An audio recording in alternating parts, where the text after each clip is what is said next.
Welcome back, everyone. Ready for another deep dive? Always. Awesome. So today, we're going to tackle Exodus chapter 14. One of the big ones. Right. The parting of the Red Sea. Super familiar story. Right. Like this. Absolutely. Yeah. Iconic. But we're going deeper this time. We found this fascinating study on, let me see, it's called My Christian Space. Oh, interesting. I haven't come across that one. Yeah, it's pretty in-depth. And they point out all these little linguistic details and interpretations that I totally missed before. I'm intrigued already. What kind of stuff are we talking about? Well, for starters, it talks about how the whole setup, like the Israelites' position when they're trapped by the sea, it was, well, it might have been deliberate. Deliberate. You mean like God kind of orchestrated it that way? That's exactly what the study suggests. Mm-hmm. It says God put them in this seemingly impossible situation to, like, showcase his power. Yeah, that makes sense.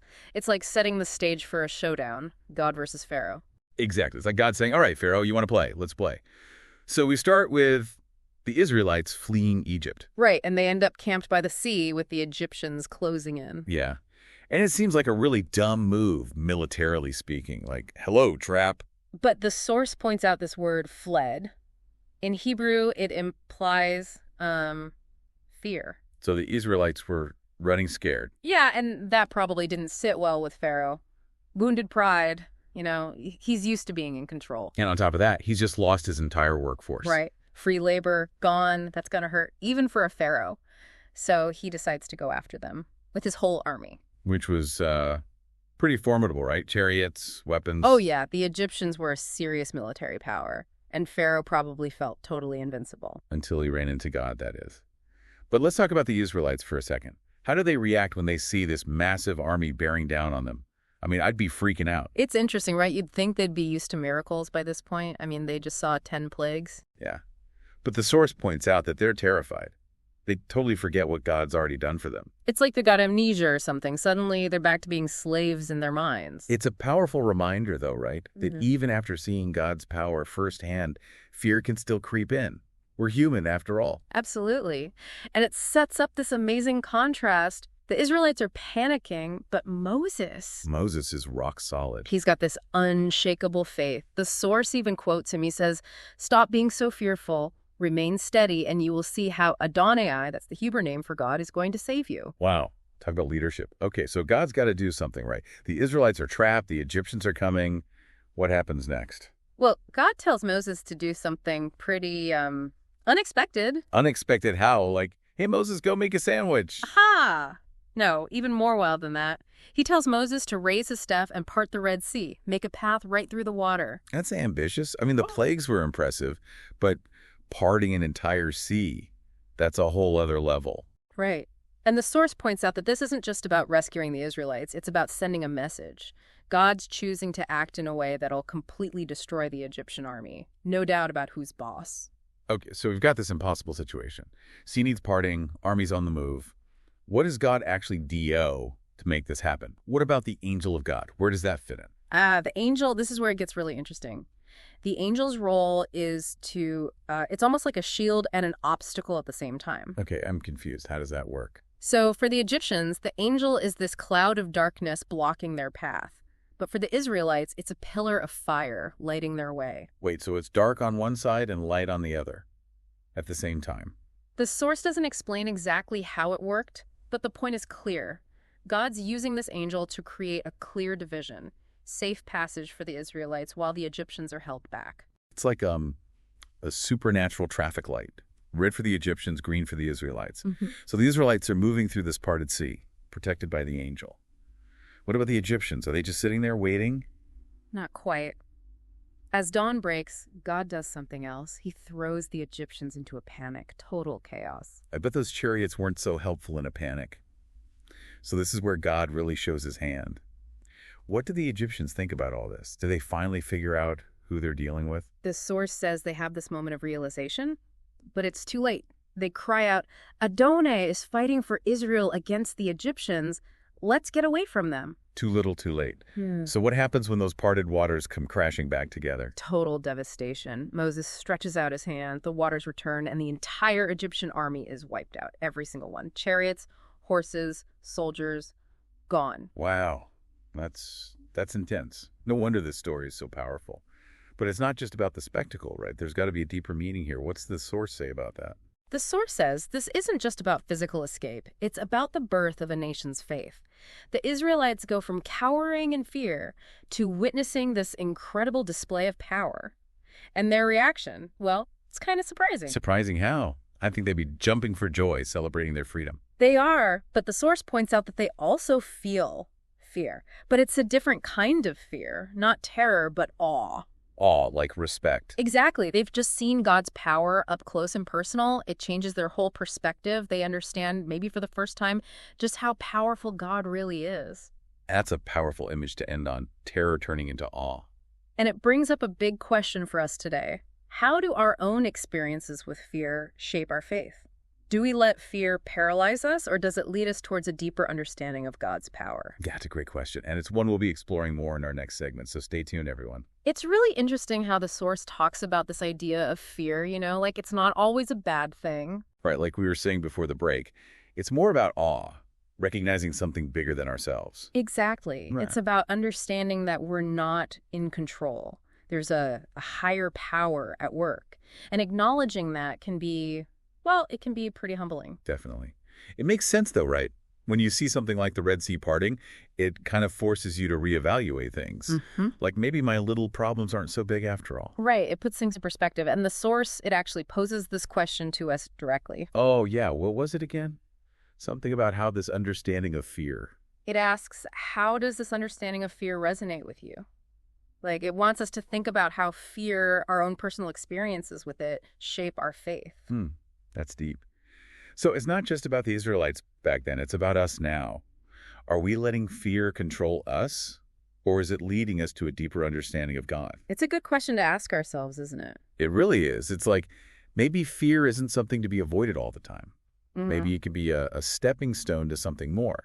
Exactly. What if we looked at fear as a challenge, an opportunity to grow our faith? That's a cool way to think about it. So as we wrap up this deep dive into Exodus 14, what are some of the key takeaways the source highlights? What should we be taking with us from this story? Well, first and foremost, it's a powerful reminder of God's faithfulness. He promised to deliver the Israelites from slavery, and he did, no matter what. And not just in some small, quiet way. He did it with a bang. Right. The parting of the Red Sea, it's a pretty clear demonstration of God's power. And I think it reminds us that even when things look impossible, God can make a way, maybe not in the way we expect, but in a way that reveals his glory. It also shows what happens when you disobey God.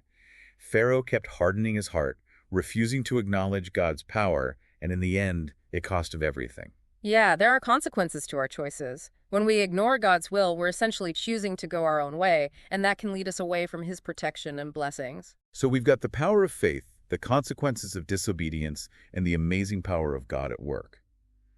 But the source also leaves us with this final thought, right? Yes, it does. It asks, could the parting of the Red Sea be interpreted metaphorically in our own lives? Ooh, that's a good one. So we're not just talking about a literal sea parting here. We're talking about something deeper. Think about it. We all face Red Seas in our lives, right? Obstacles that seem impossible to overcome. Like what kinds of things? It could be anything, really. A health issue, a financial struggle, a relationship that's falling apart, anything that makes you feel trapped, overwhelmed. Yeah, I think we've all been there at some point. You feel like you're drowning and there's no way out. Exactly. And the question is, how do we respond to those Red Sea moments? How do we learn to let go and trust in a higher power even when we can't see the way forward? Just like the Israelites had to step into that sea, trusting that God would make a way for them. It's about choosing to trust, even when it doesn't make sense. Shifting our focus from the problem to the solution, even if we don't understand how that solution will work. It's like surrendering control, admitting that we don't have all the answers. And that surrender, that leap of faith, it can lead to some pretty amazing breakthroughs, just like it did for the Israelites. So the next time we face one of those metaphorical Red Seas in our lives, we can remember this story. We can ask ourselves, what would it look like to trust God in this moment? What step can I take, even if I don't know how it's all going to work out? That's a great way to put it. And just like the Israelites, we might not see the whole path laid out before us. But if we take that first step, trusting God's guidance, he'll lead us to the other side. And who knows, maybe we'll even see some miracles along the way, things we never thought possible.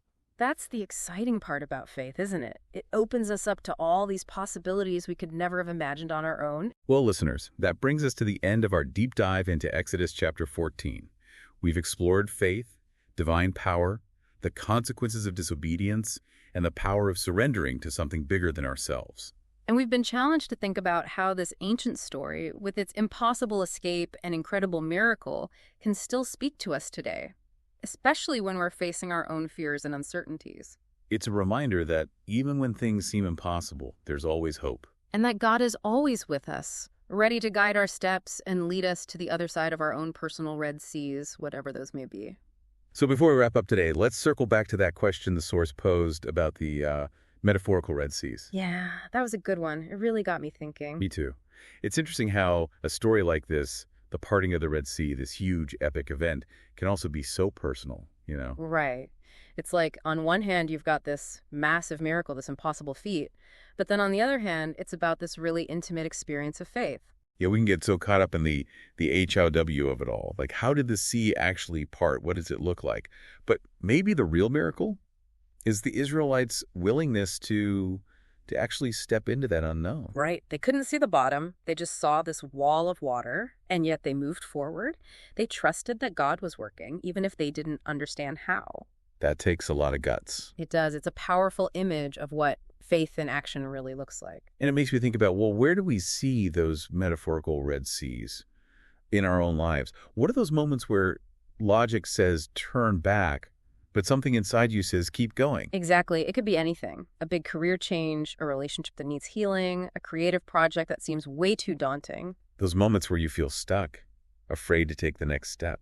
And I think the key is recognizing those moments as opportunities for growth. Those are the times when we're being called to step out in faith, even when the path isn't clear. Because just like the Israelites couldn't see the seabed until they started walking, we often won't see our own way forward until we start moving. Right. And trusting that the guidance will come.